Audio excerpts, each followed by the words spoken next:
የተከበራችሁ ውድ ቤተሰቦቼ እንደምን ከርማችኋል? ብዙዎቻችሁ በተደጋጋሚ የስለላ መጽሐፎችን ስተርክላችሁ ደስ እንደሚላችሁ ገልጻችሁልኛል። ለሰጣችሁኝ ክብር ከልብ አመሰግናለሁ። ክብረት ይስጥልኝ።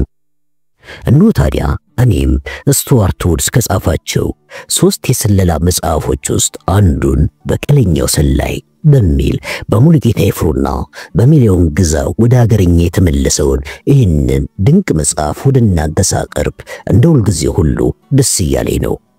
ታዲያ እናንተም ቀጣይ መጽሐፍ የስለላ እንዲሆን እንዲሁም ይህንን መጽሐፍ ቶሎ እንድንጨርሰው ላይክና ሼር በማድረግ ኮሜንት ቦታ ላይም መልከታችሁን በማስቀመጥ ታበርቱኝ ዘንድ ከወዲሁ እየጠየኳችሁ ወደ ዝግጅት ያልፋለሁ። አመሰግናለሁ።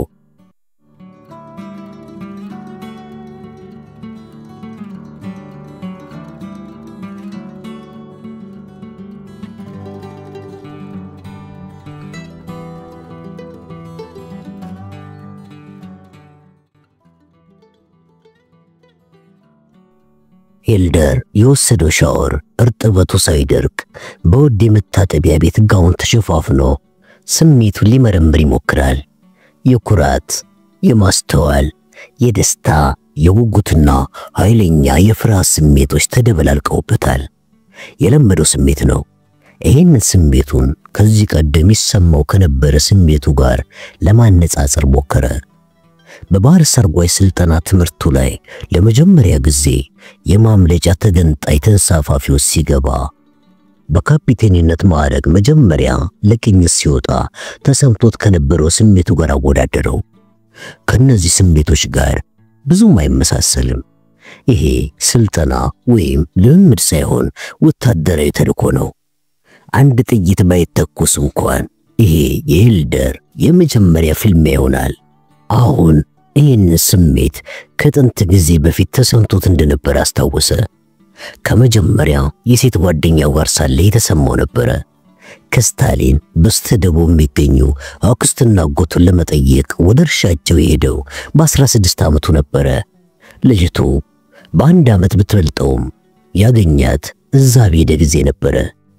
የመጀመሪያውን ወሲብ የሚፈጽመው ከሷ ጋር እንደሚሆን የታወቀው ገና እንዳገኛት ነበር። ለብዙ ቀናት ስታቃልደውና ስትተሻሸው ያሰበው ጊዜ እስከሚደርስ በጉጉት ጠብቋል። በመጨረሻ ጊዜ ከአንድ ጋሪ በስተጀርባ ሸራ ላይ ተገናኙ። የሸራ ሽታ እስከ ዛሬ ድረስ ስሜቱን ይቀሰቅስበታል። አሁንም ይህ ስሜቱና ትዝታው ሲደበላለቁ የወሲብ ስሜቱ ተቀሰቀሰበት። በሩ ላይ የጣት ጥፍሮች ሲንጣጡ ድምፅ ተሰማና ትሪና ገብታ በሩን ዘጋችው። ስለምን እያሰብክ ነው አለችው እየሳቀች ከጎኑ ስር አብጦ ወደሚታየው አካሉ እያመለከተችው። ስላንቺ ፈገግ አለ። ነይልኝ እስቲ። እግረ መንገዷን ልብሶቿን እያውላለቀች ወደ አልጋው ሄዳ በወፍራሙ ጋውን ውስጥ ገብታ ተወሸቀች። አውልቀው አለችው። ይሄ እንዲወልቅ እፈልጋለሁ። አንድ እግሯን በላዩ ላይ አሻግራ ወዲያውኑ ወደ ውስጡ አስገባችው። መሄድ ነው አይደለ አለችው። ነገር ትሄድ ነው አይደለ? ቀስ እያለች ቅኝት ተከትላ ትወዛወዛለች። መሄድ ትፈልጋለህ አይደል? አዎ አለ። አልፎ አልፎ ኃይሉን ሲጠቀም ቅኝቱን እያደፈረሰ አብሯት ይወዛወዛል።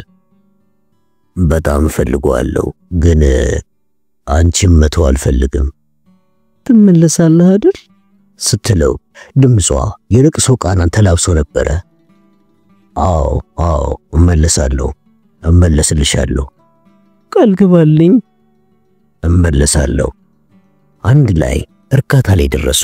በኋላ በራት ፋንታ እየደጋገሙ ፍቅር ሲሰሩ ቆዩ።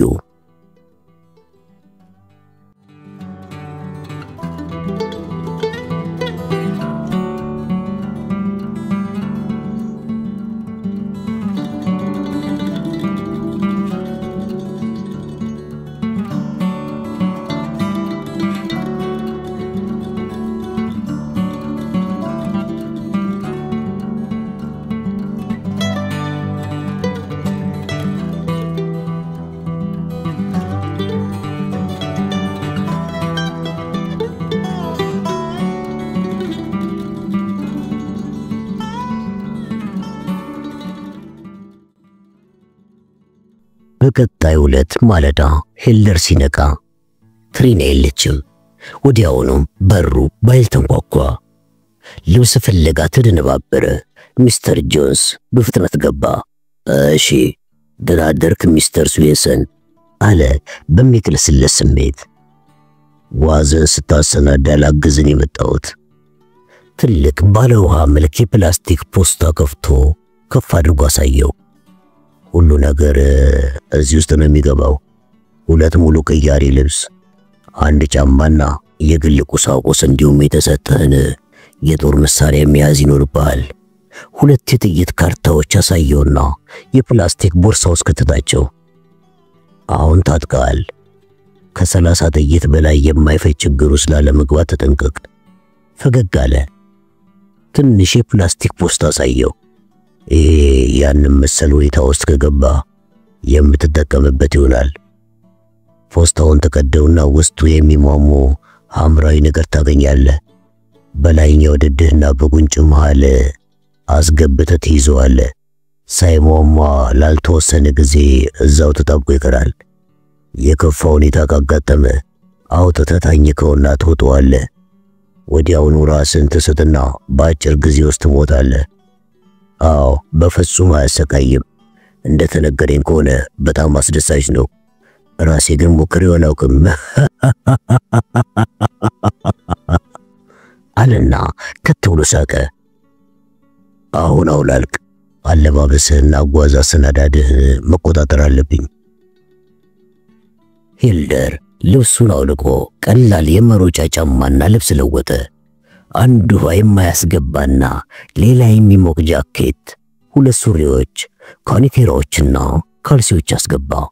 የመጸዳጃ ቁሳቁሶቹን በጥንቃቄ እየመረጠ የፕላስቲክ ናይለን ቦርሳው ሲያስገባ ጆንስ በቅርበት ይመለከተዋል። ጆንስ ወደ ጠረጴዛው በማምራት የስዕል ደብተር፣ ልዩ የስዕል ብዕርና የሂልደርን የኪስ ቦርሳ ይዞ መጣ። የጠመንጃ ፍቃዱንና የዱቤ ካርዶቹን በጥንቃቄ መረመረና አንድ ወረቀት አሳየው።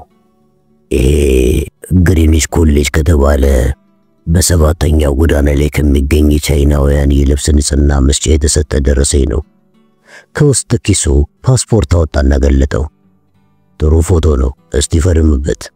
ሂልደር ፓስፖርቱ ላይ ፈረመና ገጾቹን እየገለጠ ማህተሞችን ተመለከተ። ስዊድን የደረስኩ ዛሬ ነው ማለት ነው አይደለ?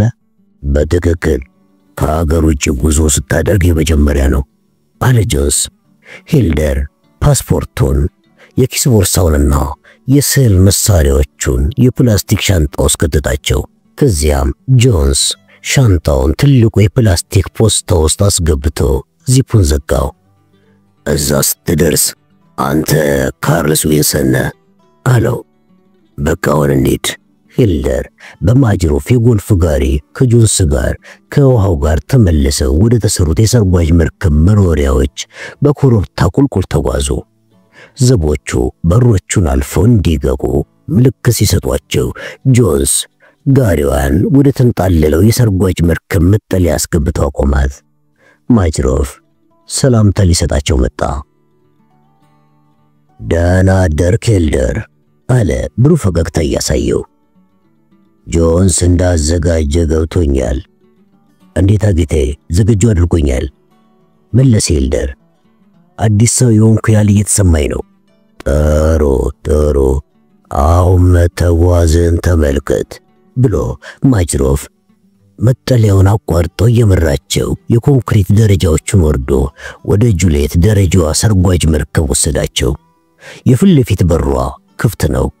ትንሿ ሰርጓጅ መርከብ ቦታዋን ይዛለች። ከፊት ለፊቷ ሂልደር ሲሰለጥንበት ከነበረው ጓዝ በስፋት ትንሽ የሚበልጥ ተንሳፋፊ ክብና አጭር በርሜል መሳይ ነገር ተቀምጧል። እንደተለማመደበት ተመሳሳዩ ከብሬክ የተሰራ ሳይሆን ከዚህ በፊት ተመልክቶት የማያውቀው ፕላስቲክ መሰል ቁስ ሸፍኖታል። በግራና ቀኙ የትንሿን ጠላቂ መርከብ መቆንጠጫዎች የሚገጥሙ ማቀፊያዎች አሉት።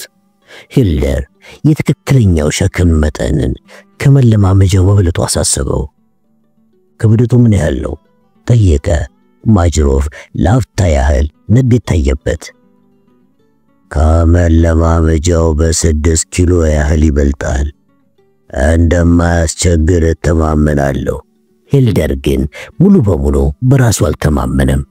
አይነት 4 ወይም ታይፕ 4 የመቆጣጠሪያ ኃይሎቿን በሙሉ ተጠቅማ ባለፈው ስልጠና ላይ ባላት ኃይል ሁሉ ስትንቀሳቀስ እንደነበረ ተሰምቶታል።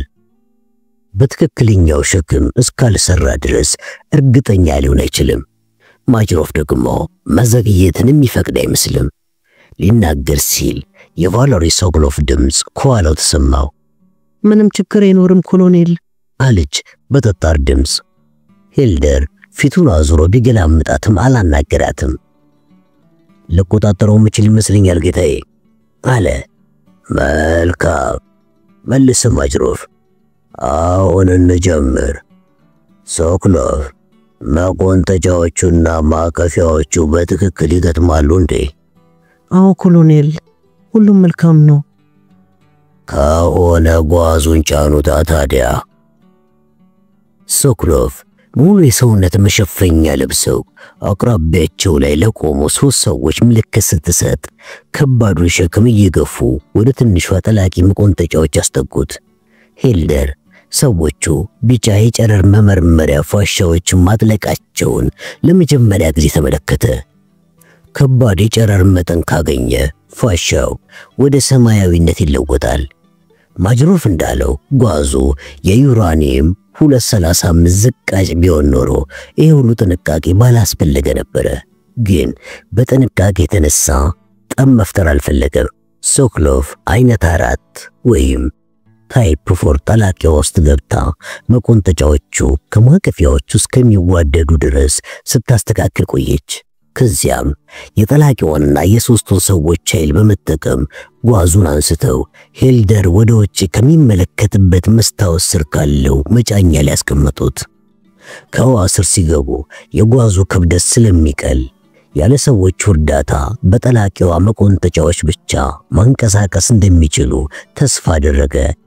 ሶኮሎቭ ከጠላቂዋ ውስጥ ስትወጣ የጁሊየትና ሰርጓጇ በር እያፏጨ ተዘጋ። የጠላቂዋ ተቆጣጣሪ ወደ ማጅሮፍ መጥቶ ሰላምታ ሰጠ። ወደ ቀጣዩ እርምጃ ለመሸጋገር ተዘጋጅተናል ኮሎኔል አለ። ግሩም ነው ካፒቴን አለ ማጅሮፍ በፈገግታ። ወደ ሂልደር ዞሮ እጁን ያዘው። እሺ ሂልደር አለ በጋለ አንደበት። አሁን ስትሰለጥንበት የቆየኸውን ለመፈጸም ዝግጁ ነህ? በጥሩ ሁኔታ እንደምታከናውነውም አውቃለሁ። ማጅሮፍ ወደ ሶኮሎቭ ተመለከተና የሂልደርን እጅ ጨምቅ አደረገው። የተሰጡህን መመሪያዎች በሙሉ አስታውስ። አስታውሳለሁ ኮሎኔል አለ ሂልደር። ይህን እድል በማግኘት ያመሰግናለሁ። መልካም እድል ሶኮሎቭ አለ ማጅሮፍም እየጨበጣት። ሂልደርና ሶኮሎቭ የዋና ሰርጓጇን ተቆጣጣሪ ተከትለው ወደ ሏ ላይ እንደወጡ 2 ሰዎች ጠባቡን መሸጋገሪያ ጣውላ አነሱት። ቆልማማው ሰገነት ላይ ወጡና ሰርጓጇ ከማረፊያዋ የኋሊት መንቀሳቀስ ስትጀምር በቆሙበት ቀሩ። ወደ ኋላ ዞራ ፊቷን ወደ ሐይቁና ባሻገር ወዳለው የባልቲክ ባህር ስታዞር ሂልደር የአንደኛ ደረጃ ካፒቴን ልብስ ለብሶ ከማጅሮፍ ጋር የሚነጋገር አንድ የሚያውቀው ሰው ተመለከተ። ሂልደር ሰውየውን ማየቱ አስደንግጦታል። እንዳውም መጀመሪያ ላይ የተሳሳተ ሁሉ መስሎት ነበር። ከዚያ ግን ሰውየው ከማጅሮፍ ጋር ለመነጋገር የጎንዮሽ ሲዞር ትክክል መሆኑን አወቀ። በሰርጓጅ መርከብ ትምህርት ቤት አብሮ ነበሩ። ባለፉት ዓመታትም ሙርማስክና ሌሎች ወደቦች ላይ በአጋጣሚ ተገናኝተዋል። ስሙ ቡሽን ሲሆን በሶቪየት ባህር ኃይል ውስጥ እጅግ ዝነኛ ወይም ዝናቢስ ከሚባሉ መኮንኖች አንዱና ዋነኛው ነው። በኦክቶበር 1981 ከሚስጥራዊ የስዊድን ባህር ኃይል ጦር ሰፈር አቅራቢያ የውስኪ ማዕረግ ያላት ሰርጓጅ መርከብን ያንቀሳቅስ ነበር። ለአንድ ሳምንት ያህል ሰርጓጅ መርከቧ ተይዛ እዚያው ቀረች። በተያዙት ሰርጓጅና የሶቪየት ባህርተኞች ቡድን ጉዳይ ላይ ሶቪየቶችና ስዊድኖች ድርድር አደረጉ። በመጨረሻም ሶቪየቶች ሰርጓጇ በተወሰነ ደረጃ እንድትፈተሽ ፈቀዱና ከምድር ተጎትታ በሶቪየት መርከቦች ታጅባ ወደ ሀገሯ መራች። ማንኛውም የሶቪየት የባህር ኃይል መኮንን ይህን ታሪክ ያውቃል። ጉሺን ማዕረጉ ተገፎ በውርደት ከሶቪየት ሰራዊት ተባረረ።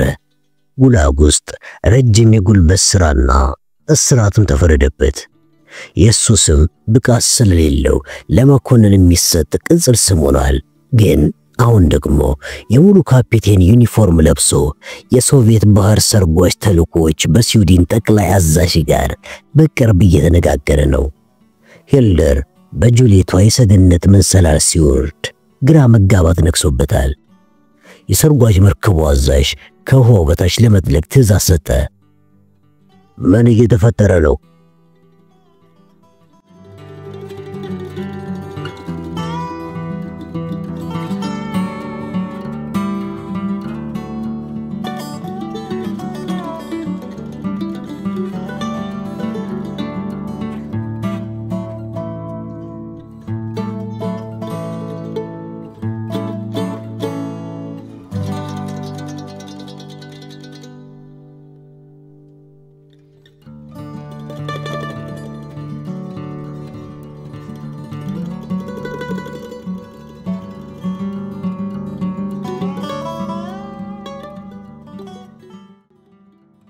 ሮል እሑድ ጠዋት በመኪናዋ ወደ ናሽናል አየር ማረፊያ በማምራት ወደ ኒውዮርክ የሚበር የምስራቁን አውሮፕላን ተሳፈረች። ከማላኮፍ ጋር ስላላት ቀጠሮ በደስታ እያሰበች የኋላ ማሳያ መስታወቷን ለመመልከት አልተጨነቀችም። አውሮፕላኑ ኒውዮርክ ውስጥ ከማረፉ ከጥቂት ጊዜ በፊት ወደ መጸዳጃ ክፍሉ ለመሄድ ተነሳች። በአውሮፕላኑ መተላለፊያ ግማሽ ላይ ስትደርስ ባለችበት ደርቃ ቀረች። ከመስኮቷ አጠገብ በሚገኝ መቀመጫ ላይ ያ ሲከተላት የነበረው ሰውዬ ተኝቶ ያንኮራፋል። ለጥቂት ሴኮንዶች ቆም ብላ እየተመለከተችው ገጽታውን በህሊናዋ ማህደር እየመዘገበች ቆየች። 5 ጫማ ከ9 ወይም ከ10 ቁመት ገመተችው። ክብደቱ ቢበዛ 190 ሲሆን ጥቂት የኮፌን ቁስል ጠባሳ ያለበት የገረጣ ፊት አለው። ጸጉሩን የተቆረጠው እንደ ነገሩ ሲሆን ከበላዩ ተመልጦ ሊያልቅ ጥቂት ቀርቶታል። ታጥቦ የሚለበስ የበጋ ሙሉ ልብስ ለብሷል። እድሜው 45 ገደማ ሲሆን በዋሽንግተን የምስራቅ አውሮፓ ኤምባሲዎች ውስጥ አስቀያሚ የሚባሉትን ስራዎች የሚሰሩ ሰላዮችን ይመስላል። ምናልባትም ጥርሱ ያለቀና መጥፎ የጥርስ ሕክምና የተደረገለት ይሆናል። አጠገቡ ባለው ባዶ ወንበር ላይ ተቀምጣ ከእንቅልፉ ሲነቃ ልታስደነግጠው አስባት ወጪውና ወደ መታጠቢያ ክፍሉ መራመዷን ቀጠለች። ላጓርዲያ አየር ማረፊያ ላይ ከመቸኮሏ የተነሳ ከሰገነቱ ጋር ተላተመች። ከተከታታዩዋ ተሰውራ የኒው ኢንግላንድ የበርሊንግተን አየርን ለመሳፈር ያላት ጊዜ ከአንድ ሰዓት በታች ነው። የታክሲ ሰልፉ ላይ ከሱ በተቻላት ርቃ ቀድማው መሰለፍ አለባት፣ ግን አልሆነላትም። ታክሲዋ መንቀሳቀስ ሲጀምር ለራሱ ታክሲ ሾፌር ገንዘብ ሲሰጠውና ቀጣዩ የታክሲ ሰልፈኛ በዚህ ሰልፉን የማይጠብቅ ታክሲ ላይ ቁጣውን ሲያዘንብበት ተመለከተች። ለሾፌሯ ገንዘብ ሰጥታ ከኋላው ያለውን ታክሲ እንዲሰወርበት ልትነግረው አሰበች። ግን ተከታታይዋ እንደሚከተላት ማወቋን እንዲያውቅ አልፈለገችም። ወደ ሜትሮፖሊታን ሙዚየም አለችው። የመኪና ጭንቅንቅ የለም ነበርና ከግማሽ ሰዓት ባልበለጠ ጊዜ የተባለ ቦታ ደረሱ። በሰፋፊ ደረጃዎቹ ላይ የተጣደፈች ወደ ኋላ ሳትመለከት ወደ ሙዚየሙ ገባች። ከኋላዋ እንደሚኖር አውቃለች።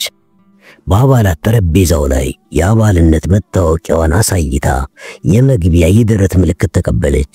እሱ ግን የአባልነት መታወቂያ ስለማይኖረው ከሌላው ሰው ጋር ትኬት ለመግዛት እንደሚሰልፍ እርግጠኝነት ተሰምቷታል። በፍጥነት ዘቡን አልፋው ወደ አዳራሹ መሃል ዘለቀችና ቶሎ ወደ ቀኝ ታጥፋ ሙዚየሙ መደብር ውስጥ ገብታ ትጠባበቅ ጀመር። ሰልፉ ረጅም ሳይሆን አይቀርም። ከ5 ደቂቃ ገደማ በኋላ ነጸብራቁን ከአንድ የማሳያ ሳጥን መስታወት ላይ ተመለከተች። እየተጣደፈ አልፏት ሄደ። ግራ ተጋብቶ ተስፋ እስከሚያጣ ድረስ 15 ሴኮንዶች ያልሰጠችውና ከመደብር ወጥታ ሙዚየሙን ለቃ ሄደች። እዚህ ስፍራ ተከትሏት መግባቱ ቂልነቱን አሳያት። አንድ መግቢያ ባለው ህንጻው ስትገባ በሩ ላይ ሆኖ መጠበቅ ነበረበት። አንዲት ሴትና 3 ልጆችን የሚያራግፍ ታክሲ አግኝታ በሌላ ግማሽ ሰዓት ወደ ላጓርዲያ ተመለሰች። ሰውየው እንደማይከተላት አረጋገጠች። ተባባሪ እንደሌለው ማውቃለች። አውሮፕላኑ ላይ ስትወጣ በረጅም አየር እየሳበች ራሷን ለማረጋጋት ሞከረች። የሚከተላትን ሰው ልትሰወርበት ባትችል ኖሮ የበርሊንግተን በረሯ ስለሚያመልጣት ከማላኮቭ ጋር የነበራት ቀጠሮ ላይ መገኘት ባቻለች ነበር። በርሊንግተን ስትደርስ መኪና ተከራይታ ወደ ስቱዲዮ ያመራች። አነዳዷን ከጊዜው ጋር እያመጣጠነች ነበር። በክረምት ወራት የበረዶ መንሸራተቻ ሆነው የሚያገለግሉ ያገጠጡ የተራሮች ጎኖችን አልፋ ለበጋው የተዘጉትን በተራራ ቅርጽ የተሰሩ ሞቴሎችን አልፋ ተጓዘች። ወደ ደቡብ የሚወስደውን መንገድ አገኘችው። የቴክሳኮ ነዳጅ ማደያ እይታዋ ሲገባ 3 ደቂቃ ጠበቀችና ወደ ጣቢያው ለመድረስ የቀራትን ጥቂት 100 እርምጃዎች ተጉዛ መኪናዋን አቆመች። ከሷ ሌላ መኪና የለም። ከመኪናዋ ወጥታ ነዳጅ ሞላች። ታንከሯን ለመሙላት ሩብ ያህል ብቻ ይቀረው ስለነበረ ብዙ ጊዜ አልወሰደባትም። እየሞላች ግን የሚጠብቃትን ሰው ፍለጋ እላይታይ ተማትራለች። መንገዱ ግን ጸጥ ረጭ ብሏል። ወደ ማደያ ጣቢያው በማምራት የነዳጅ ሳዋን ከፍላ ስትመለስ መንገዱ ጥግ የቆመ ቢጫ ጂፕ መኪና ተመለከተች። ሹፌሩ ቦታ ላይ ኤድራውስ ተቀምጧል። ምንም ምልክት ሳይሰጣት ወደ ደቡብ አቅጣጫ ተፈተለከ። በችኮላ ወደ መኪናዋ ገብታ ከእይታዋ ሳይጠፋ ግን በርቀት እየተከተለችው ማሽከርከር ጀመረች። በስተደቡብ አቅጣጫ የ3 ወይም የ4 ማይል ርቀት ስትከተለው ቆየች። በ5 ወይም በ6 ደቂቃ ጉዟቸው ላይ ሌላ ምንም መኪና ያለማየቷ በጣም ገርሟታል። በበረዶ መንሸራተቻ ከተሞች የበጋ እሁድ ቀን ጭር ያለ መሆኑ ታሰባት። ራውል ወደ ግራ ታጠፈ፣ ከዚያም ወደ ቀኝ። ወዲያውኑ መንገዱን በመተው ከአንድ አነስተኛ ቀይ የትምህርት ቤት ህንጻ ፊት ለፊት ቆመ። ህንጻው የንፋስ አቅጣጫ ተቋም ያለውና በነጭ የተከፈፈ የደውል ሰገነት ይታይበታል። ራውል ከምትገኝበት የ1 ማይል 1/4ኛ ርቀት ላይ ኤድ ከመኪናው ወርዶ ወደ ትምህርት ቤቱ ሲያመራ ተመለከተች። እሷም መኪናዋን ከጂፑ አጠገብ አቁማ ወጣች። ቀኑ ሞቃት ፀሐያማና እረጭ ያለ ነው።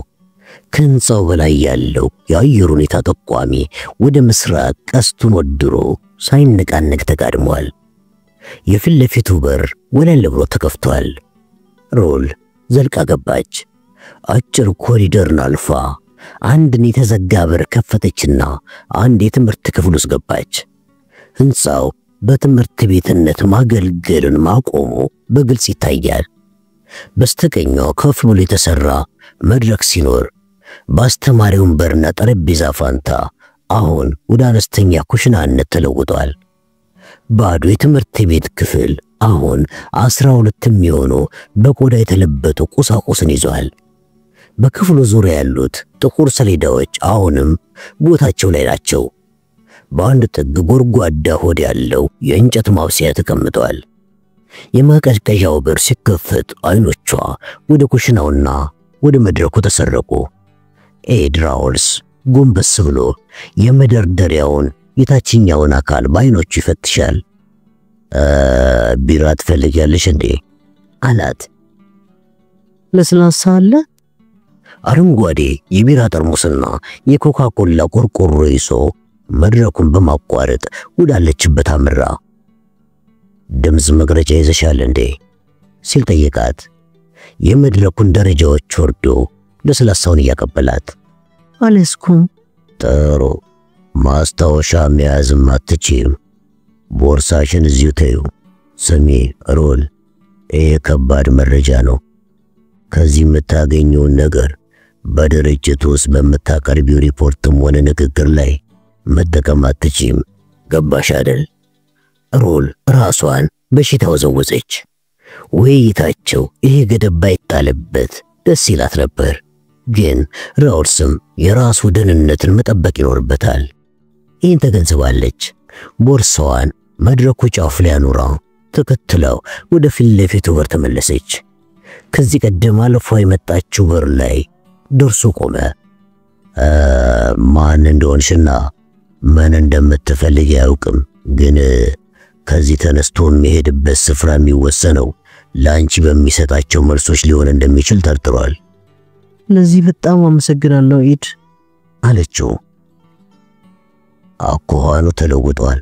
ራሱን በከረጢት ሊሸፍነው አስቤ ነበረ፣ ግን ያንን ባደርግ ኖሮ ተፈላጊ ሰው ነሽ ብሎ ባላሰበ ነበረ። ደረጃሽን ከፍ ለማድረግ ብዬ አይኑን በጨርቅ ለመሸፈንም አስቤ ነበረ። ከዚህ ቀደም ባደረጋቸው ቃለ መጠይቆች ወቅት በዛን ጊዜ ግን ይህም ማድረጌ እምብዛም አልተሳካልኝም። የሚያናግረውን ሰው ማየት ከቻለ ምቾት ይሰማዋል፣ የበለጠ ያወራል፣ የምልክት ንግግር መጠቀምም ይተዋል። ይሄ የተለመደ ሁኔታ ይመስለኛል። ለረጅም ጊዜ ማዕረግ ይዞ በመቆየቱም ለክብር ምላሽን ይሰጣል። ከመጀመሪያው አንስቶ እንደ በላይ የሥራ ባልደረባዬ እንጂ እንደ ከጂ ስለማልመለከተው ውጤት አስገኝቶልኛል። ከሌሎች በጣት ከሚቆጠሩ ግለሰቦች ጋር ስለ ግንኙነት ሳይንስ ወይም ኮሙኒኬሽንና ስለ ኮምፒውተር አካላት ተወያይቷል። ግን 90% ውይይቱን ያደረገው ከኔና ከመቅረጸ ድምጽ ጋር ብቻ ነው። እዚህ ስፍራ ላይ ቤት ከምታጸዳውና ምግብ ከምታበስለው ወይዘሮ በስተቀር ከሴት ጋር ሲገናኝ አንቺ የመጀመሪያው ነሽ። የወሲብ ፍላጎቱ ከፍተኛ በመሆኑ ጾታዊ ኃይልሽን በመጠቀም ልታግባቢው ትችላለሽ። ማለቴ ነገሩ አሳፋሪ መስሎ ካልታየሽ። ሮል ይህን አባባሉን ችላ አለችና ሲዋሽ የሚታይበት ልዩ ምልክት አለው እንዴ? ይዤው አላውቅም። የሚዋሽ ከሆነ ተክኖበት ስለሚሆን ልዩ ምልክት አያሳይም። ሌላ ነገር ይቀራል እንዴ? የለም። እሺ። ራውል ሰዓቱን ተመለከተ። ወደ ኒውዮርክ የሚበረውን የመጨረሻውን አውሮፕላን መያዝ ካለብሽ ከዚህ የምትነሺው ከ40 ደቂቃ በኋላ ይሆናል። እሱም ወዲያው ከዚህ እንደሚነሳ ገምቻለሁ። ማላኮቭ ይህን ቦታ ሊለቅ ባይዘጋጅ ኖሮ እዚህ እንድትመጣ እንደማይፈቅድላት ታውቋታል። ራውልስ ፈገግ አለ። አንቺ አየር ማረፊያ ከመድረስሽ በፊት ይህንን ክፍል ግዛት ለቆ ይሄዳል። በሩን ከፍቶ ወደ ኋላ ራቅ አለ። መልካም ዕድል። ሮል ወደው ስትገባ በሩ ከኋላዋ ሲዘጋ ተሰማት።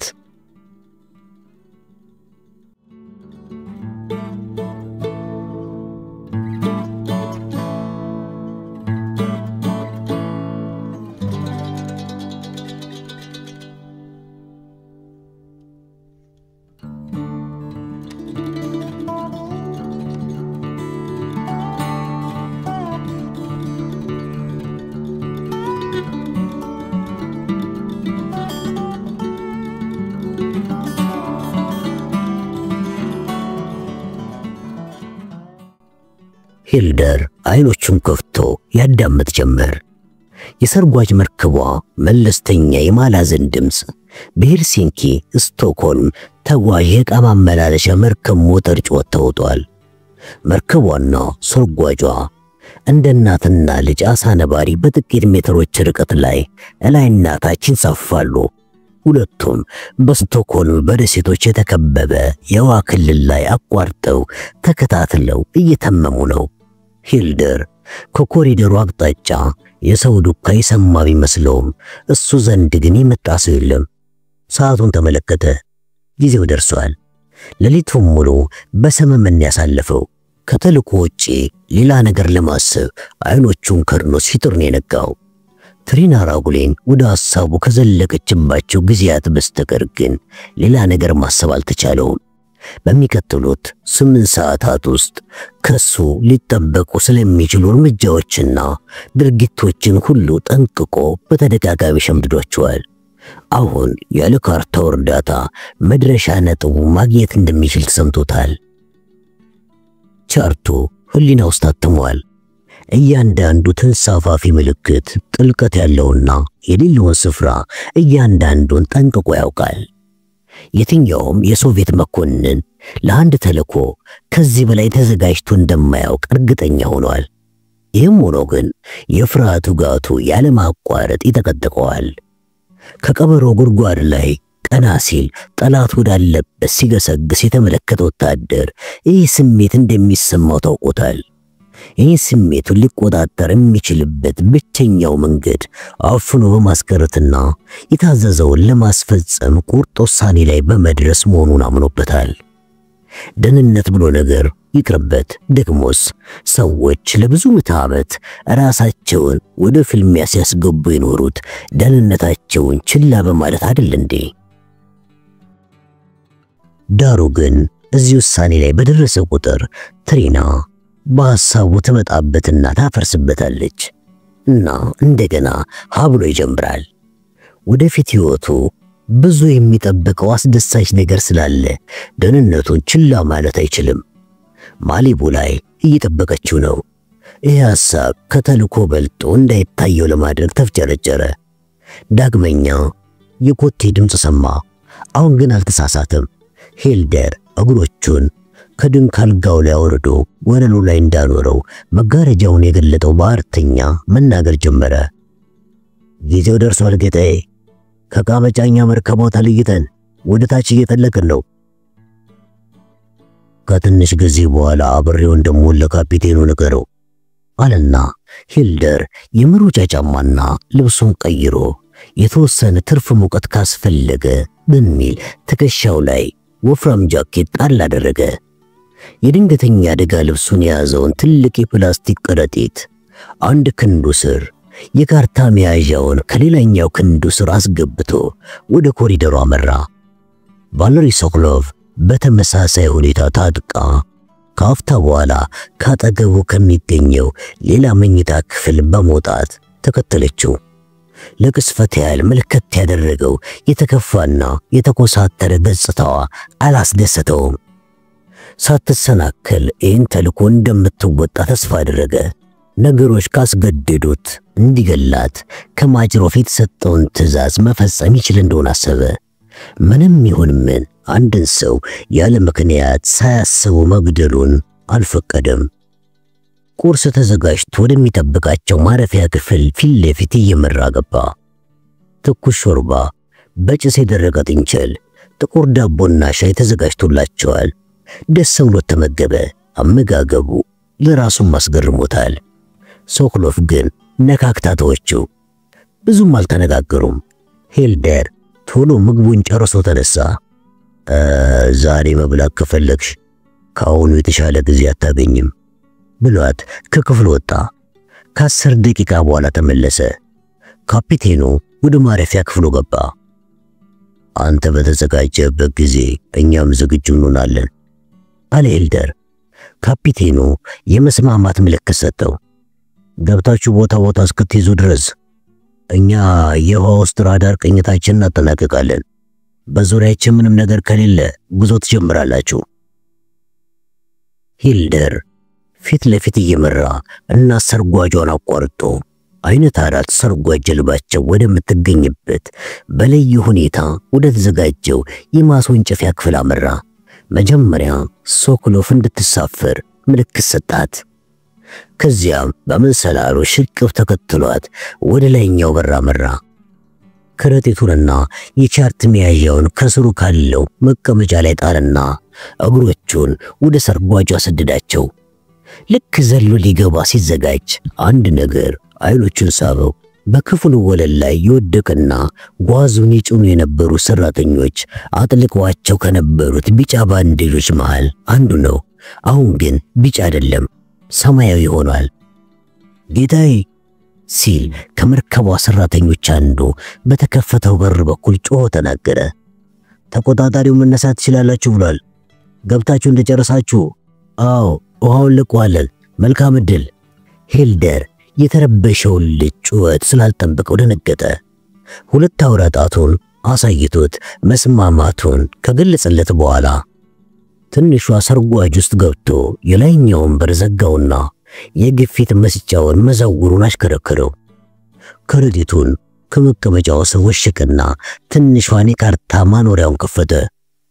አንዱን ካርታ ክርኑ አጠገብ ባለው ጠረጴዛ ላይ በመቆንጠጫ እንዳያያዘ አንድ ጉድባ ተከፍቶ ውሃው ትንሿ ሰርጓጅ ወዳለችበት አካል ሲገባ ድምፅ ተሰማው። ከሶኮሎቭ ጋር ለመጨረሻ ጊዜ ተልኮን ቅደም ተከተል መረመሩ። ይህን ያደረገው ሁሉ ነገር ቦታውን መያዙን ለማረጋገጥና እሷንም ለማረጋጋት በማሰብ ነበረ። ቁልፎቿን ስታበራራ ተሰማው። ከዚያም ቀይ መብራቶቹ ወደ አረንጓዴ ተለወጡ። ዋናው መቆጣጠሪያ ላይ አልጠፋ ያለኝ አንድ ቀይ መብራት አለ አለ ሶኮሎቭ በድንገት። ይሄ ማለት መቆንጠጫዎቹ አይሰሩም ማለት ነው። ሂልደር ቦሩ ተራገመ። መቆንጠጫዎቹ አይሰሩም ማለት ተልኮ አይሳካም ማለት ይሆናል። ሳጥኑን ፈትሹ አለ በረጋ አንደበት። ምናልባት ሃይድሮሊኩ ሳይሆን ማብሪያ ማጥፊያው ብቻ ይሆናል የተበላሸው። ግድግዳው ላይ ከሚገኝ ክፍተት ውስጥ መፍቻ ለማውጣት እጇን ስትዘረጋ በስተቀኙ ተመለከታት። አንድ ጊዜ ቆየኝ። የማብሪያ ማጥፊያው ሳጥን ተከፍቶ መልሷ እስከሚደርሰው በጉጉት ይጠባበቅ ጀመር። አዎ አለች። ማብሪያ ማጥፊያው ነው። ከቦታ የተለቀቀ ገመድ አለ። ታዲያ ጠብኛዋ ታዲያ አለ ሂልደር ትዕግስት ባጣ መንፈስ።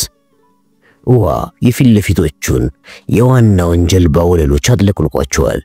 የትንሿ ሰርጓጅ አካልም በከፊል በውሃው እየተጥለቀለቀ ይገኛል። ተስተካክሏል አለ ሶኮሎቭ አንደበቷ ላይ የተወሰነ የድል አድራጊነት መንፈስ እየተነበበባት። መብራቶች ሁሉ የእንቅስቃሴ ዝግጁነት አረንጓዴ እያበሩ ነው። አሁንም እጇ ወደፊት ተቀሰረና መፍቻውን ቦታው ላይ መለሰች።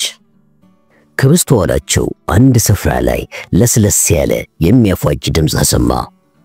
የማስወንጨፊያና የማሳረፊያ ክፍሉ መዝጊያ በዝግታ ተከፈተና ዝርግ የበሩ ብረት ተዘርግቶ ወለሉ ላይ አረፈ። ሂልደር የትንሿን ሰርጓጅ የፊት ለፊት አምፑሎች አብርቶ የሀዲዱን ታኮ ከፈተው። የኃይል መቆጣጠሪያውን ወደፊት ሲገፋው ሰርጓጇ ከክፍሉ ወጥታ ትራላሬት በተሰኘው ሰርጥ ውስጥ ገባች። ከነሰርጓጇ ሙሉ በሙሉ እንደወጡ ትንሿን ሰርጓጅ ቆመና የሀዲድ እግሮቿን ኃይል አጠፋው። ለዚህ የሚያስፈልገው ኃይል ዋናውን ሞተር ከሚያንቀሳቅሰው ኃይል በሶስት እጅ ያይላል። የፊት ለፊት ፓውዛዎቹን ጭምር አጠፋቸው። 10 በመቶ የመጥለቂያ ኃይል አላት ለሶኮሎቭ። 10 በመቶ የመንሳፈፊያ ኃይል ብላ ደገመችለትና የራሷን መቆጣጠሪያ መነካካት ጀመረች። ሰርጓጇ መንቀሳቀስ አልጀመረችም። ያ የተረገመ 60 ኪሎ ተንሳፋፊ ነው ብሎ አሰበ። 20 በመቶ የመንሳፈፊያ ኃይል አለ። ትዕዛዙን ፈጸመች። ሰርጓጇ ከባህሩ ወለል ላይ መነሳት ስትጀምር ሂልደር ሁለቱን ቀዛፊ መዘውሮች ያነሳቸው። ሰርጓጇ ቀስ እያለች ወደፊት መሄድ ጀመረች። ዘንቁን ወደ ኋላ ሲስበው ያገኘው ምላሽ እጅግ የተወሰነ ብቻ ነበር። ይሄ የተረገመ ትርፍ ክብደት መሆን አለበት አለ። ከዛም የሞተሩን ኃይል ጨመረው።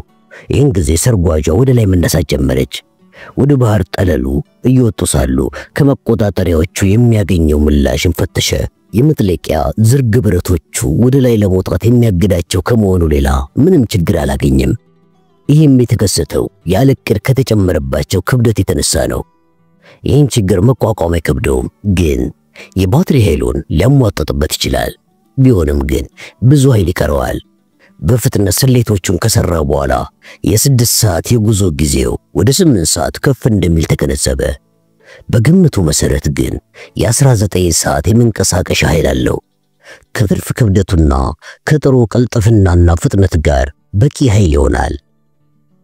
እና ሰርጓጇ ከ35 ሜትር ውሃ ስር ተኝታለች። የጥልቀት መቆጣጠሪያውን እየተመለከተ ትንሿ ሰርጓጅ መርከብ 30 ሜትር ድረስ ከፍታ እስከሚኖራት ጠበቀ። ከዚያም የከውሃ በላይ የርቀት መመልከቻውን አንቀሳቅሶ የመመልከቻው ጫፍ ከውሃው ጠለል በላይ እስከሚወጣ ድረስ ሰርጓጇን ከፍ አደረጋት። በፍጥነት ፔሪስኮፑን ወይም የውሃ በላይ የርቀት መመልከቻውን 360 ዲግሪ ወይም በሙሉ ኮብ በማዞር ዙሪያውን ቃኘ። በከፊል አርክቲኩን ምሽት ደብዛዛ ብርሃን እየተጠቀመ ሲመለከት በዙሪያው ሌላ መርከብ ያለ መኖሩን አስተዋለ። እይታውን ወደ ፊት ለፊት ካዞረ በኋላ የተቀመጠውን የመጀመሪያውን ብርሃን አገኘው። መርከቡ ብቻውን አቅጣጫውን ይዞ እየተጓዘ መሆኑ ሲያረካው ስዊድንን ለመጀመሪያ ጊዜ ተመለከታት። በዝቅተኛ የሩቅ ርቀት ላይ በተመለከተው መልክዓ ምድር በስተቀር ምንም ነገር አጣ። ከዚህ በቀረበ የውሃ ክልል ውስጥ ሲገባ ደግሞ ለመመልከት ወስኖ ፔሪስኮፑን አወረደው። አቅጣጫችንን ይዘናል ሶኮሎቭ አለ በከፊል ራሱን ወደሷ እያዞረ። ሪፖርት አድርጊ። ሁሉ ነገር ትክክለኛ ሁኔታ ላይ ነው ካፒቴን አለች። አንደበቷ የከበሬታ ቃላን ይዟል። ከመነሳታቸው በፊት ከነበራት እርጋታ የበለጠ እርጋታን ተጎናጽፋለች። ምንም ነገር ሳይከሰት 3 ሰዓታት ተቆጠሩ። ሂልደር ፔሪስኮፑን አልፎ አልፎ ለጥቂት ሰከንድ ያህል ብቅ እያደረገ ያለምንም ችግር አቅጣጫውን ይዞ ቆየ። ከባህሩ ዳርቻ ምቾት የሚንጸባረቅባቸው መኖሪያ ቤቶችን ተመለከተ። አንዳንዶቹ እጅግ ውብ ሆነው የተሰሩ ናቸው። በደብዛዛው ብርሃን ውስጥ አልፎ አልፎ የመንገድ መብራቶች ብልጭ ይላሉ፣ ግን የሚንቀሳቀስ ነገር የለም። እያንዳንዱ ስዊድናዊ ከኩለ ሌሊቱ ብርሃን በሚለያየው ጥቁር የጨለማ መጋረጃ ተሸፍኗል። ሁሉም አንቀላፍተዋል። ጎ ሙሉ በሙሉ ሲቀድ የመጀመሪያውን ጠባብ ቦይ አልፈው ገላጣ የውሃ ክልል ውስጥ ገቡ። ቦዩን አልፈው አፍታ ከቆዩ በኋላ ሂልደር የመጀመሪያዋን አሳሽ ጀልባ ተመለከተ። ወዲያውኑ ሞተሮቹን አጥፍቶ ሰርጓጇ ትንሽ እንድትሰምጥ ከፈቀደላት በኋላ በውሃ ውስጥ እንድትንሳፈፍ ተዋት። በ200 ሜትር ርቀት ላይ ነው አለ ሶኮሎቭ የድምጽ መመርመሪያና የጆሮ ማዳመጫ ከጆሮ ላይ አጣብቃ። ሂልደር ሞተሮቹን አስነስቶ ዳግመኛ የፔሪስኮፕ ጥልቀት ላይ መጓዝ ጀመረ።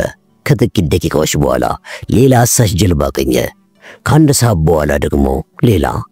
ገላጣውን የውሃ ክልል አልፎ ወደ ቀጣዩ ወይ ከገባ በኋላ ሌሎች ጀልባዎች አላጋጠሙትም። የቅዱስ ኦርጋንን ደሴት ወደ ኋላው በመተው በደቡብ ምዕራብ አቅጣጫ ጉዞውን ቀጠለ። በተነሳ ልክ በ8 ሰዓት ጊዜ ውስጥ ትንሿን ሰርጓጅ ጀልባ ይዞ ስቶክሆልም በስተምስራቅ ወደሚገኘው የሊላቫርቲን ገላጣ የውሃ ክልል ገባ። ከሩቅ 3 የንግድ መርከቦች ይንሳፈፋሉ። ከበስተኋላው ደግሞ ነቁጣክ ላይ የምትታይ ሌላ ጀልባ አየ። የስቶክሆልም ሕንፃዎች መመርከስ ሲጀምር ሰርጎ መግባቱ ስለታወቀው ልቡ በሐሴት ተሞላ። ሳይወድ በግዱ ፔሪስኮፑን አውርዶ ፍጥነቱን በመቀነስ ከመቀስፈት ጥልቀት መጨመር ጀመረ። ከዚያ ግን ሶኮሎቭ መናገር ጀመረች።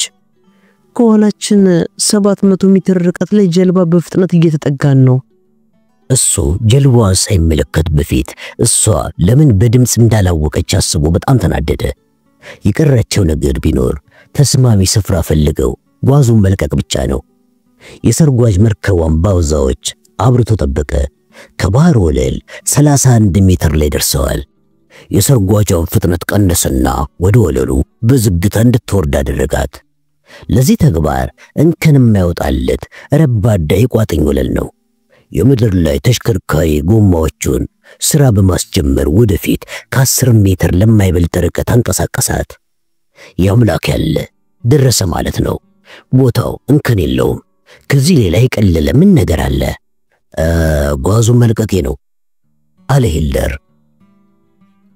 ጀልባው 400 ሜትር ርቀት ላይ በዝግታ እየተጠጋ ነው አለ ሶኮሎቭ ድምጿ ላይ ውጥረት እየተነበበባት። ፍጥነቱ በግምት 15 ኖት ይደርሳል። እየቀነሰ ነው። 15 ኖት? አሳሽ ጀልባ ነው። ምንድነው ይሄ ሲል ራሱን ጠየቀ።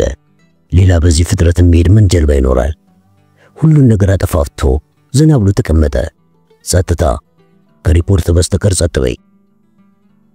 ጀልባው 100 ሜትር ርቀት ላይ ደርሷል። ፍጥነት የማይለዋወጥ 10 ኖት አለ ሶኮሎቭ። ሂልደር የድምጽ ማጉያ መሳሪያ አላስፈልገውም። አሁን የጀልባዋ ሞተሮች ድምጽ በግልጽ እየተሰማው ነው። ከበላያቸው አልፎ ሄደ። ጀልባው በ10 ኖት ፍጥነት እየተነጠለን ነው አለ ሶኮሎቭ ድምጿ ላይ ትንሽ እርጋታ እየተመለሰ። 300 ሜትር ርቋል። ርቀቱ እየጨመረ ነው። ሂልደር ቀጥ ብሎ ተቀመጠ። ጓዙን ለመልቀቅ ተዘጋጂ አለ። ወደ ሃይድሮሊክ ኃይል ተሸጋገሪ። ወደ ሃይድሮሊክ ኃይል ተለውጧል መለሰ ሶኮሎቭ ቁልፎቹን ይነካካች። ከዛም አሁን ዝግጁ አለች። ሂልደር የመቆንጠጫዎቹ መንቀሳቀሻ ዘንጎች ይዞ ጓዙን አነሳው። ውሃው ወደ ላይ ስለሚገፋው ያለ ብዙ ችግር ተነሳለት። ወደፊት ሲገፋው ጓዙ ከትንሿ ሰርጓጅ ወደፊት ተንቀሳቅሶ መቀመጫውን ለቀቀ። መቆንጠጫዎቹን ወደ ታች ሲስባቸው ጓዙ ባህሩ ወለል ላይ ያረፈና ያሸዋ ብጥባጭ ወለል አስነሳ። መቆንጠጫዎቹን ቦታቸው ላይ መለሳቸው። የሃይድሮሊክ ኃይሉን አጥፊው አለ። የሃይድሮሊክ ኃይሉ ጠፍቷል። ሞተሮችን ለማንቀሳቀስ የሚያስችል ሙሉ የባትሪ ኃይል አለ አለ ሶኮሎቭ። ሂልደር የእንቅስቃሴና የአቅጣጫ መቆጣጠሪያ ሰሌዳውን ተመለከተ። 58 ዲግሪ 22 ደቂቃ 10 ሰከንድ ሰሜን፣ 18 ዲግሪ 12 ደቂቃ 2 ሰከንድ ምስራቅ አለ ጮክ ብሎ። በዚህ ጊዜ የአቅጣጫ መመልከቻ ቁጥሮቹን ወይም ሎጎቡክ በማስታወሻ ደብተሩ ላይ እያሰፈረ በቃሉ ያዛቸው። ቁጥሮቹ ህሊናውን ሰርስረው ከመግባታቸው የተነሳ ዳግመኛ ምንም ነገር የዚህን ያህል ማስታወስ እንደማይችል ታስበው። ያምላክ ያለ ተሳክቶለታል። ይህንን መላከቱ የጠፋ ማሽን ስዊድን የውሃ ክልል ውስጥ ይዞ ገብቶ ያመጣውን ጓዝ አፍንጫቸው ስራ አስቀምጦላቸዋል። አንድ ጀልባ ከፊት ለፊት በርቀት እየቀረበ ነው አለ ሶኮሎቭ በድንገት። ፍጥነቱ በግምት 10 ኖት። ድምጿ ተርገበገበ። ያምላክ ያለ ተመልሶ የመጡ መሰለኝ። ሂልደር መጀመሪያ ሐሳቡ ላይ የመጣለት ጓዙን ርቆ ብሄር ነበረ። መቆጣጠሪያዎቹን ጨምድዶ እንድታንሳፍፎ ከጠየቃት በኋላ ሰርጓጇ 3 ወይም 4 ሜትር ያህል ከተነሳች በኋላ ወደፊት ጉዞ ጀመረ። አይነት 4 አዎ ጠላቂዋ ሸክሟ ስለቀለለላት ከጓዙ በላይ አልፋ ወደ ላይ ቫርታ ግልጽ የውሃ ክልል ተወነጨፈች። ምን እያደረክ ነው? ሶኮሎቭ ልትጮ ምንም አልቀራትም። ወደ ስቶክሆልም እየሄድክ እኮ ነው። እሱን አውቃለሁ ሶኮሎቭ መለሰ ሂልደር ጥርሶቹን እንደነከሰ። ነፃ እስከመሆን ድረስ ወደዛ ወይ መሄድ አልፈለኩም። መላወሻ በሌለው የውሃ ክልል ውስጥ መያዝ አያዋጣንም። አሁን ዝም በይና ተረጋጊ። ያንቺ ስራ አብቅቷል። በሰላም የመመለሱ ስራ የኔ ነው። አብደሃል እንዴ? እብድነ አለችው። አሁን ግን ድምፁ ያንባርቃል። ግዳጃችንን ጨርሰናል። አሁን ከዚህ ወጥተን ወደና ሰርጓጇ እንመለስ። ሂልደር ሰርጓጇን ያለምንም ድምፅ በመንዳት ተግባሩ ላይ ማተኮር ፈልጓል። አትረብሽኝ ሶኮሎቭ፣ አፍሽን ዝጊ። ይሄ ትዕዛዝ ነው። ወደ ድምፅ መቆጣጠሪያው ተመልሰሽ አንዳንድ ሪፖርቶችን ስጪኝ። ለጥቂት ጊዜ ጸጥታ ሰፍኖ ቆየ። ከዚያም ሶኮሎቭ አሁን ኋላችን እየመጡ ነው። በላያችን ላይ አልፈው ተመልሰው እየመጡ መሆን አለባቸው። ወይ አምላኬ ሂልደር አሰበ። ለይተውናል ማለት ነው። ወደና ሰርጓጇ መመለስ ይኖርብናል። ሶኮሎቭ ጮች ከዚያ ጓዝ የቻልነውን ያህል ርቀን ገላጣ የውሃ ክልል ውስጥ መግባት አለብን ሲል አሰበ። ከዛም ከሪፖርቶች በስተቀር ጸጥታ አለና በኃይል ወደ ቀኝ ታጠፈ። አንተ ማን ግን? የሶኮሎቭ ጩኸት ከመጠን ባለፈ የድምፅ ነው ተቋርጦ ትንሿ ሰርጓጅ ወደ አንድ ጎን ተወረወረች። ይሄ ጥልቀቱ ነውጥ ነው አለ ሂልደር። ቀበቶሽን አስረሽ ተቀመጪ። አንተ ቂል። ሶኮሎቭ ጮች አሁን ከቁጥጥሯ ውጭ ሆኗል። በግልጽ ይታይባታል። ልትገለን ነው። አፍሽን ዝጊ ጮኸ ሂልደር። ይህንኑ ሊደግሞ ሲል ከመቀመጫው በስተኋላ ክንዷ ባንገቱ አልፎ ጉሮሮን አንቆ ያዘው። የሶኮሎቭ ጩኸት ምንነቱ የማይታወቅ ሆነ። ሂልደርም ስለታነቀ ምንም ነገር መናገር አልቻለም። መቆጣጠሪያዎቹን ለቀቀና በሁለት እጁ ክንዷን ጨመደደው። ሰርጓጇ ወደ ባህሩ ወለል ወርዳ ተላተመች። አንድ እጁን ከክንዷ ላይ አላቆ በአንድ እጁ ብቻ እየታገላት መቆጣጠሪያዎቹን ለማስተካከል ይጥራል። ሶኮሎቭ በንዴት ታውለመልማለች። ከበላያቸው ግን አሁንም የጀልባ ሞተሮች ድምፅ ሲያጓራ ይሰማዋል።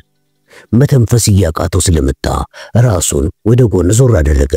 ትንፋሽ ማግኘት ቢችልም ክንዷ ግን ዋናውን የደም ስሩን ወጥሮ ይዞታል። የክርስቶስ ያለ እቺ ሴት ከወንዶች ይልቅ ጠንካራ ነች። ዳግመኛ መቆጣጠሪያዎቹን ለቀቅና በሁለቱም እጆቹ ይታገላት ጀመር። ሰርጓጇ ግን ቁልቁል ወርዳ አሁንም ከባህሩ ወለል ላይ ተላተመች። ይህን ጊዜ ወደ ዘንጎቹ እጁ መለሰ። ድንገት ሄልደር መዳከም ጀመረ። በፍጥነት አንድ ነገር የማያደርግ ከሆነ ህሊናው መሳቱ ሆኖ ገባው። ቀኝ እጁን ነፃ አድርጎ ወደ ሰርጓጇ የጥገና መሳሪያዎች ማኖሪያ ሰደደው። ምን እንደሆነ ባያውቅም አንድ ነገር እጁ ገባ። ፊቱ አለ ብሎ ወዳሰበው ስፍራ ዮሐንስ ሰነዘረው። ሁሉ ነገር ከመቀስፈት የተፈጠረ መሰለ። ራሱን ሊስት ጥቂት ብቻ ሲቀረው ከበስተጀርባው የሰነዘረው መሳሪያ አንድ ነገር ሊያረፈና የክንዷ ኃይል መላላት ጀመረ። ወዲያውኑ በሕይወቱ ሰምቶት የማያውቀው ነጎድጓዳማ ድምፅ አስተጋባና ሰርጓጇ የምትገለባበት መስሎ ተሰማው። መጨረሻ የሰማው ነገር ቢኖር የሆነ ነገር ሁለቱንም ትከሻዎቹን እየሰረሰረ ሲገባ ነበረ። ከዚያም ራሱ ሳተ።